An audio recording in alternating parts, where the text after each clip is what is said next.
তাকে ছাড়া আমি কিভাবে ভালো থাকবো, এই একটা কথা কখনো তোমাকে ভালো থাকতে দেবে না। কেউ কারোর জীবনে অপরিহার্য না, এই সহজ কথাটা যতদিন তুমি না বুঝতে পারবে ততদিন তুমি ভালো থাকতে পারবে না। সময় সবকিছু বদলে দেয়। একসময় যে মানুষটা তোমার সাথে কথা না বলতে পেরে হাউমাউ করে কাঁদতো, আজ সে মানুষটা তোমার 50 বার কল রিসিভ করার সময় পায় না। একসময় যে মানুষটা কথা বলার জন্য রাত জেগে অনুরোধ করত, আজ তার খুব সহজেই ঘুম চলে আসে। একসময় যে মানুষটা তোমার না খেলে খেত না, আজ তার সময় হয় না তোমার কাছে জানতে চাইবার তুমি খেয়েছো কিনা। একসময় যেই মানুষটা তোমাকে ছাড়া 1 মিনিটও চলে না বলে শক্ত করে জড়িয়ে ধরত, আজ সেই মানুষটা 1 সপ্তাহ পরেও যোগাযোগ করার সময় পায় না। একসময় যে মানুষটার তোমার সবকিছু ভালো লাগতো, আজ সেই মানুষটার তোমার ভালো জিনিসগুলো অসহ্য লাগে। সময়ের সাথে সাথে বসন্তের রূপটাও অসুন্দর হয়ে যায়। প্রিয় মানুষ অপ্রিয় হয়ে যায়, প্রিয় অভ্যাসগুলোও অপ্রিয় হয়ে যায়। শুধু সময়ের সাথে সাথে ভালোবাসাটা ভুলে যাওয়া যায় না। ভালোবাসা ভুলে যাওয়ার দরকার নেই। শুধু যে মানুষটা বদলে গিয়ে সব স্মৃতি, কমিটমেন্ট, আবেগ, অনুভূতি, ভালোবাসা ভুলে গেল, তাকে মনে করে আর কষ্ট পেও না। ভুলে থাকার চেষ্টা করো। দেখবে একদিন মনটা ঠিক শক্ত হয়ে যাবে। যেমন লোহাকে বারবার আগুনে পুড়িয়ে আঘাত করে করে ধারালো অস্ত্র বানানো হয়, তুমি ঠিক তেমন আঘাতে আঘাতে ধারালো অস্ত্র হয়ে যাবে। সেদিন আর তার ফোন মেসেজ না পেলে মন খারাপ হবে না। সেদিন আর তার সাথে দেখা না হওয়ার জন্য কান্না পাবে না। সেদিনের প্রতারকটাকে কৃতজ্ঞতা জানাতে ইচ্ছা করবে, কারণ সে তোমাকে ঠকিয়েছে বলেই তুমি এতটা শক্ত হতে পেরেছ। সেদিন তোমাকে কেউ ভাঙতে পারবে না, কারণ পাথরে আঘাত করলে কাজই ভাঙবে, পাথর না। সে খুব ভালো ছিল, আমারই ব্যর্থতা যে আমি তাকে আগলে রাখতে পারলাম না। আমি কেমন ভালোবাসলাম তাকে, আর ভালো খারাপ আমি মানতে পারলাম না। ছি, আমার নিজের প্রতি নিজের রাগ হয়। আর ভালো খারাপ, ভালো লাগা যদি আমি মেনে নিতাম, তাকেও আগলে রাখা যেত। আমি কেমন প্রেমিকা ছিলাম, কখনো তার ভালো লাগার মূল্যই দিইনি। তার ভালো লাগতো কি জানেন? তার ভালো লাগতো আমি ছাড়া আরো অনেকের সাথে কথা বলতে। তার ভালো লাগতো আমাকে অপেক্ষা করিয়ে অন্যদের সাথে কথা বলা। তার ভালো লাগতো আমি যেন তার রাগ ভাঙাই, আমার রাগ সে না ভাঙালেও চলবে।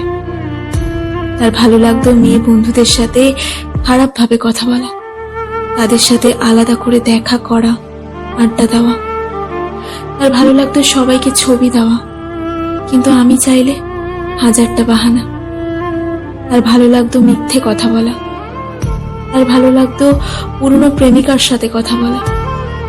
আর কিন্তু আমাকেও ভালো লাগতো, সেটাও আমি জানতাম।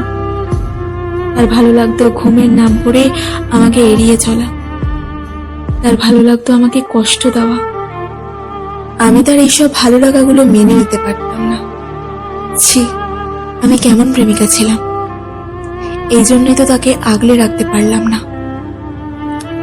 আসলে তার ভালো লাগার যে আমি মূল্যই দিইনি। মানুষের ভালো লাগাকে প্রাধান্য দিতে হয়, না হলে সম্পর্ক টেকে না। সম্পর্কে শুধুমাত্র একজনের ভালো লাগার জন্যই অন্য আর একজন অন্ধের মতো ভালোবেসে যায়। হারিয়ে ফেলেছি আমি আমার ভালোবাসাকে। সত্যিই সে ভালো ছিল। আমি আজও নীরবে বসে চোখের জল ফেলি। আমাকে তুমি বুঝতে পারোনি, হয়তো বোঝার চেষ্টা করোনি বলেই আমাকে তুমি বুঝতে পারোনি। আমার কলিজার প্রতিটা পৃষ্ঠায় এক একটা মহাকাব্য রচনা করে চলেছি। একটা বারের জন্যেও তুমি পড়ে দেখোনি। তবে আমাকে দেওয়া ভালোবাসা কি আমার প্রতি তোমার করুণা ছিল? আমি তোমাকে মন থেকে ভালোবেসেছিলাম, আজও তোমাকে সত্যিকারের ভালোবাসি। আমার ভালোবাসাতে কোনো খাত নেই।